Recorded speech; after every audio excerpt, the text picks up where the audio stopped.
नमस्कार दोस्तों, कैसे हो? आई होप बहुत अच्छे होंगे। फ्रेंड्स, आप सभी का बहुत बहुत स्वागत है आपके अपने YouTube channel GK JM sir पर। और आज हम डिस्कस करने वाले हैं केंद्रीय विद्यालय संगठन के पीआरटी, टीजीटी और पीजीटी के एग्जाम के बाद का जो माहौल बना हुआ है अभ्यर्थियों में कि डेमो टीचिंग कैसे होगा, इंटरव्यू कैसे होगा। मुझे हिंदी नहीं आती, मुझे इंग्लिश नहीं आती, मुझे डर लगता है इंटरव्यू देने से, मेरा एग्जाम अच्छा नहीं हुआ, मेरा एग्जाम बहुत अच्छा हुआ है, कट ऑफ कितना रहेगा। इन तमाम मुद्दों पर हम बात करेंगे। तो दोस्तों, इस वीडियो को आप शेयर कर दीजिए उन अभ्यर्थियों तक जिन्होंने केवीएस का एग्जाम दिया है। और इस वीडियो को अंत तक देखने के बाद आपके बहुत सारे डाउट क्लियर हो जाएंगे। तो दोस्तों, शुरू करते हैं।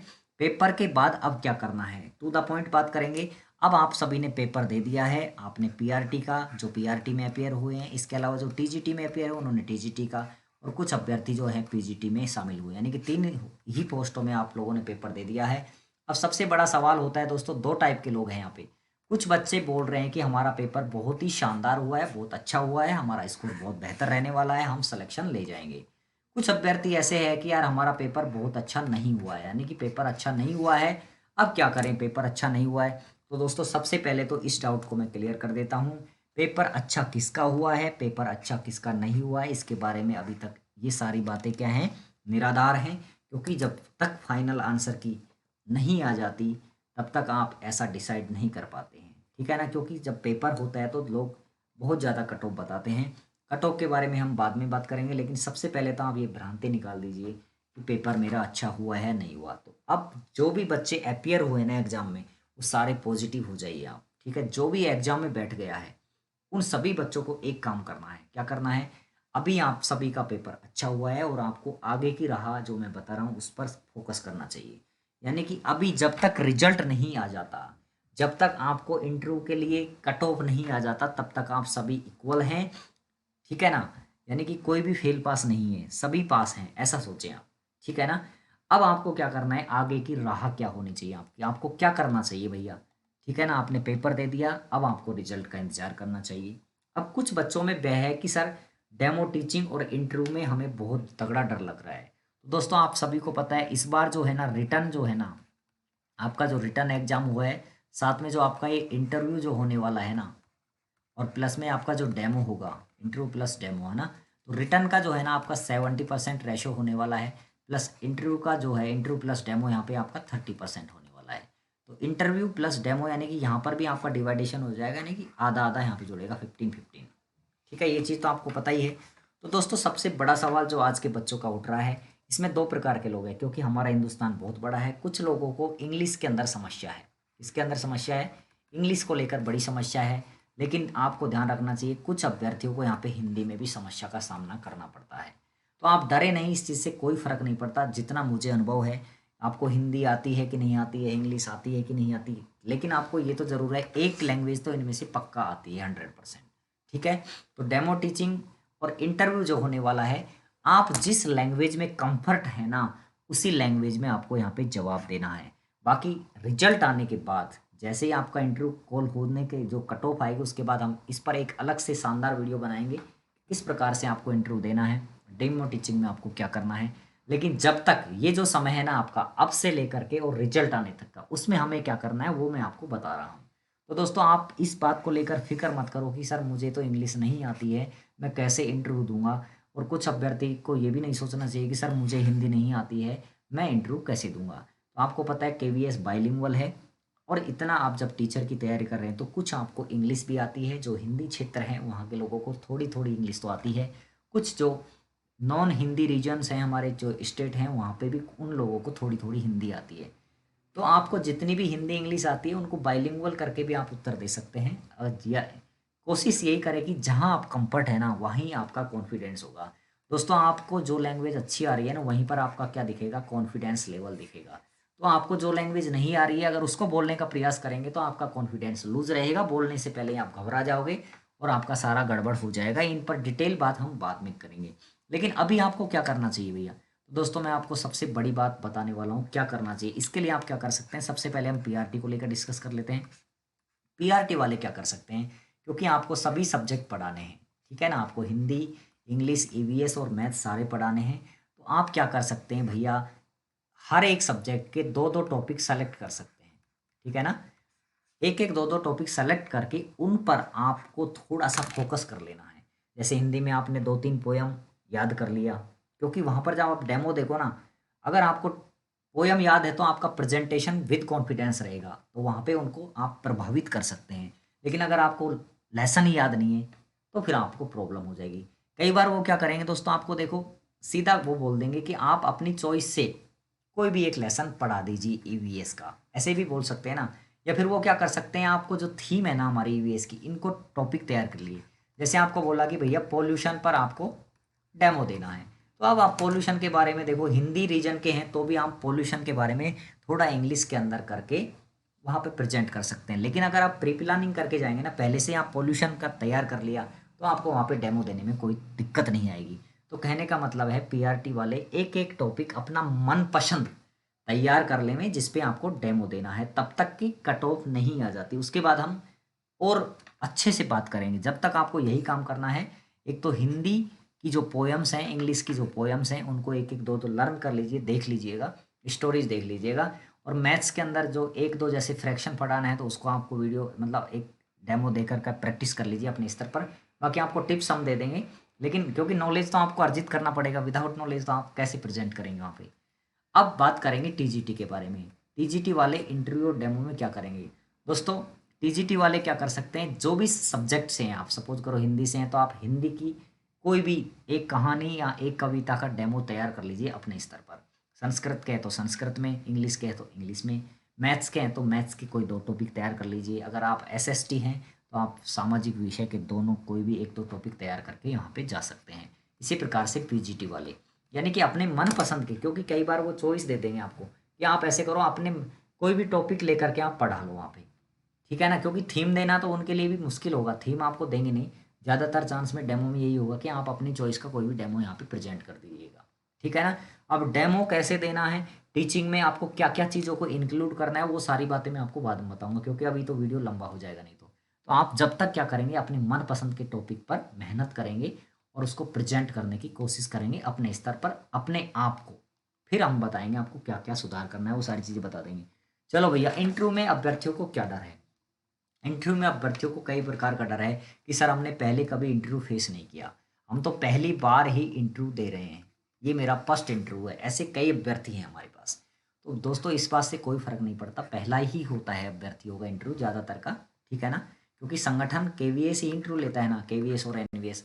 बाकी हमारे स्टेट गवर्नमेंट्स में बहुत कम इंटरव्यू होते हैं, ठीक है ना, डायरेक्ट एग्जाम से भर्ती होती है। तो ये स्वाभाविक डर है आपका, इसमें कोई आपको टेंशन नहीं लेनी है। अब ये डर कैसे दूर होगा, डर जब अपना आप दूर हो जाएगा जब आपका कॉन्सेप्ट क्लियर होगा ना, वहाँ पे जब अपने मनपसंद के आपने लेसन याद कर लिए हैं और आपका डेमो तैयार है, तो आपका डर है ऑटोमेटिक खत्म हो जाएगा। डर को आप खत्म कर लीजिए, डर कुछ नहीं होता है। अगर आप घर पे प्रैक्टिस कर रहे हैं, आपने बीएड किया है, डीएड किया है, जो भी किया है, आपने वहाँ पे डेमो दिए हैं, तो मेरे को नहीं लगता इंटरव्यू पैनल के सामने आपको डरने की ज़रूरत है। जब आप डेमो देंगे ना, तो आप रहेंगे स्टेज पर और वो बैठेंगे आपके सामने, तो उनको आपको एज ए चाइल्ड ही ट्रीट करना है पैनल को, ठीक है ना। वहाँ पे उनको सर सर नहीं, आपको सीधा बच्चे समझकर आपको बिल्कुल आपके बच्चों के स्तर पे आके पढ़ाना है, ये सबसे इम्पोर्टेंट है। डेमो के बारे में हम बाद में बात करेंगे, लेकिन अभी मैं आपको बता देता हूँ। जैसे आपको भी ज़्यादा नॉलेज होता है क्योंकि छोटे बच्चों को आप पढ़ाएंगे, पीआरटी वाले 1 से 5 को पढ़ाएंगे, टीजीटी वाले थोड़ा ऊपर, तो आपको क्या करना है, उस लेवल पे उतर कर ही इनको टीचिंग करानी है। टीचिंग में आपको क्या क्या शामिल करना है, लेसन प्लानिंग भी करनी है कि नहीं करनी है, या टीचिंग एड्स ले जाने हैं कि नहीं ले जाने हैं, उसके लिए मैं एक अलग से वीडियो बना दूंगा जिसमें आपको बेहतर तरीके से बहुत बड़ा फ़ायदा हो जाएगा। क्योंकि डेमो में आपको पूरा नंबर 15%, यानी कि आपका इंटरव्यू 60 नंबर का होने वाला है ना,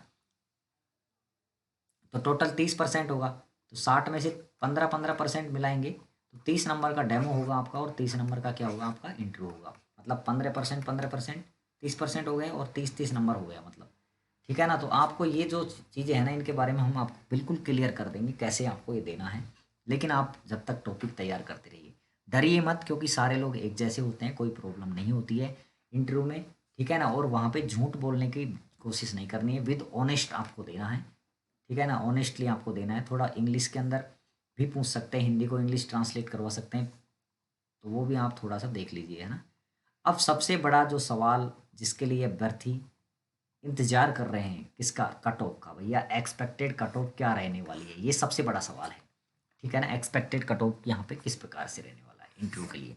तो दोस्तों ये एक सवाल जो है ना बहुत ही बड़ा सवाल है, इसका आंसर किसी के भी पास नहीं है, ना स्टूडेंट्स के पास है और ना ही किसी कोचिंग इंस्टीट्यूट के टीचर के पास है।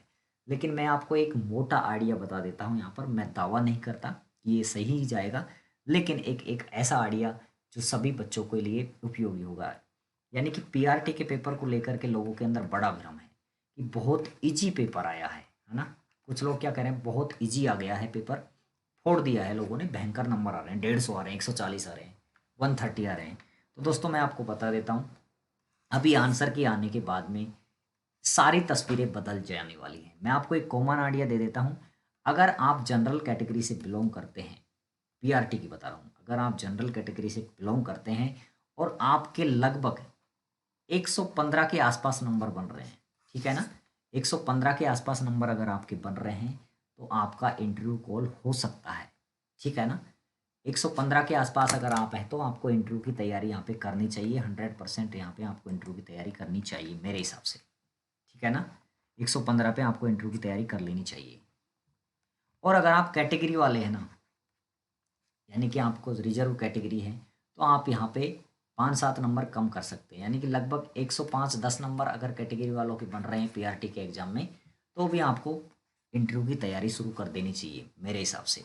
और ज़्यादा नहीं जाएगी कट ऑफ, यानी कि आप ऐसे मत सोचना कि 140 कट ऑफ चली जाएगी पीआरटी की या 130 कट ऑफ चली जाएगी, ये संभव नहीं है, क्योंकि कम से कम भी आपको 2-2.5 गुना या 3 गुना तो पास करेंगे, है ना। अपने स्तर से जो केवीएस सोचेगा 2.5 गुना करेगा या 3 गुना करेगा, 4 गुना करेगा, जो भी है। लेकिन मुझे लगता है कि इंटरव्यू के लिए आपका यहाँ पे इंटरव्यू कॉल हो जाएगा, ठीक है ना। वो तो एग्जैक्ट जाएगी, वो तो आपको बाद में ही पता चलेगा, लेकिन अगर आपके इतने नंबर बन रहे हैं पीआरटी में तो आपको इंटरव्यू की तैयारी शुरू कर देनी चाहिए। आपको बैठना नहीं चाहिए, क्योंकि आप जो ज्ञान अर्जन करोगे ना, कट ऑफ आएगी जब तक, समय खराब नहीं होगा आपका, आप कुछ नई चीज़ें सीखोगे, ठीक है ना। अगर आपको कोई प्रॉब्लम है या डाउट है तो आप सीधा हमें कमेंट करके बता सकते हैं, हम कोशिश करेंगे आपको आंसर देने की। तो एक मोटा सा आइडिया मैंने पीआरटी का आपको बता दिया। अब मैं आपको बता देता हूँ दोस्तों टीजीटी के बारे में। सभी सब्जेक्ट की कॉमन बात कर रहा हूँ, मैंने भी पेपर देखे हैं, एनालिसिस किया है बढ़िया टीजीटी के बारे में। तो अगर टीजीटी के अंदर अगर आप जनरल कैटेगरी से बिलोंग करते हैं तो मैं बता रहा हूँ टीजीटी एक कॉमन आइडिया दे रहा हूँ सारे सब्जेक्ट्स का, क्योंकि मैंने एसएसटी का पेपर देखा है, मैथ्स का पेपर मैंने देखा है, ठीक है ना, और भाई लोगों से बात किया है, तो उनका स्कोर प्लस में मैंने जो पेपर का लेवल देखा उसके अकॉर्डिंग जनरल की जो कट ऑफ है, अगर आपके टीजीटी में 100+ बन रहे हैं, ठीक है, टीजीटी के अंदर अगर आपको 100+ मार्क्स आ रहे हैं, 100 के आसपास आ रहे हैं, 100, 105, 110 आ रहे हैं, तो आप सेफ हैं, आपका इंटरव्यू कॉल हो जाएगा, आप इंटरव्यू की तैयारी शुरू कर दीजिए। यानी कि आप सोच लीजिए कि हमें इंटरव्यू देना है, आप प्रिपरेशन शुरू कर दीजिए, क्योंकि अंत में फिर दिक्कत आएगी। आप अपने हिसाब से टॉपिक सेलेक्ट करके उनकी डेमो स्टार्ट कर सकते हैं।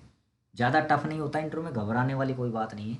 अगर टीजीटी में आपके जनरल में 100+ नंबर हैं तो आपको इंटरव्यू की तैयारी शुरू कर देनी चाहिए।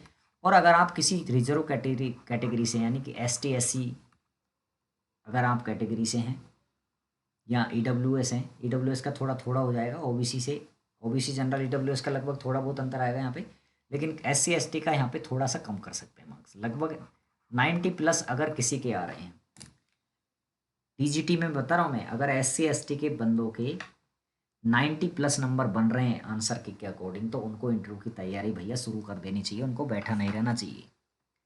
और ये बात सभी बच्चों को बता दीजिए, आपके दोस्तों को, कि आपके इतने नंबर है तो आप इंटरव्यू कॉल होगा, डरना नहीं है आप, ठीक है ना, आप तैयारी शुरू कर दो भैया। अब हम फाइनली बात कर लेते हैं दोस्तों पीजीटी के बारे में। पीजीटी की कट ऑफ कितनी जाएगी, तो पीजीटी में भी यही आपको लगभग रहेगा, यानी कि अगर 105 के आसपास आपका स्कोर बन रहा है जनरल के अंदर, तो आपको इंटरव्यू की तैयारी शुरू कर देनी चाहिए। और अगर रिजर्व कैटेगरी है, आपके 100 या 95+, 95 से और 100 तक नंबर अगर आपके आ रहे हैं, ये 180 में से बता रहा हूँ दोस्तों, ये सारे मार्क्स 180 में से हैं, ध्यान रखिएगा, मार्क्स बता रहा हूँ मैं, परसेंट नहीं है, कहीं 95% सोच लो। तो इतने नंबर अगर आपके बन रहे हैं तो आपको यहाँ पे इंटरव्यू की तैयारी यहाँ पे शुरू कर देनी चाहिए। क्लियर कट है। अगर आपको कोई डाउट है तो हमें आप कमेंट कर दीजिए, किस विषय पर वीडियो बनाना है कमेंट कर दीजिए, हम वीडियो बना देंगे। ये मैं आपको तुक्का नहीं फेंक रहा हूँ कि सर इतनी कम कट ऑफ कैसे चली जाएगी, बिल्कुल इंटरव्यू के लिए ज़्यादा कट ऑफ नहीं जाएगी, ठीक है। 2 4 5 नंबर का अंतर आ सकता है, क्योंकि कुछ % डिलीट भी हो सकते हैं। अभी फाइनल आंसर की नहीं आई है, ये आपको पता ही है। तो इस प्रकार पॉजिटिव रहिए, सीखते रहिए नई चीज़ों को, ठीक है ना? बैठे मत रहिए और ऐसी बिल्कुल झंझट दिमाग में नहीं लाना, मुझे ये नहीं आता, मुझे वो नहीं आता। नहीं, मुझे सब कुछ आता है, क्योंकि आपने बीएड की है, आपने ट्रेनिंग ली है, डीएड की है, आपने ट्रेनिंग ली है, आपने साइकोलॉजी पढ़ी है, आपने पेडागोजी पढ़ी है, आपने सब्जेक्ट पढ़े हैं। तो ऐसा तो हो ही नहीं सकता कि आपको कुछ नहीं आता। आप बहुत सारे लोगों से अलग हैं, आप प्रोफेशनल डिग्री कर चुके हैं, आपके अंदर प्रोफेशनल वाली जो थिंकिंग होनी चाहिए, डरना नहीं चाहिए। आप कोई 10th पास थोड़ी है, आपके पास बीएड की डिग्री है, पीजी हैं कुछ लोग, ठीक है ना? तो आपको डरने की कोई बात नहीं है। आप एक मतलब एलिजिबल कैंडिडेट हैं, आपने सीटेट क्लियर किया है, ठीक है ना? तो एलिजिबल कैंडिडेट को डरना थोड़ी होता है, पेपर दे लिया, डरना नहीं है। जितना भी स्कोर बन रहा है उस तैयारी करते रहिए, मस्त रहिए, सीखते रहिए, और आपको जो भी डाउट लग रहा है कमेंट कर दीजिए, ठीक है? आपके कमेंट से हमें प्रोत्साहन मिलेगा, हम एक एक विषय पर वीडियो बनाएंगे आपकी हेल्प के लिए, ठीक है?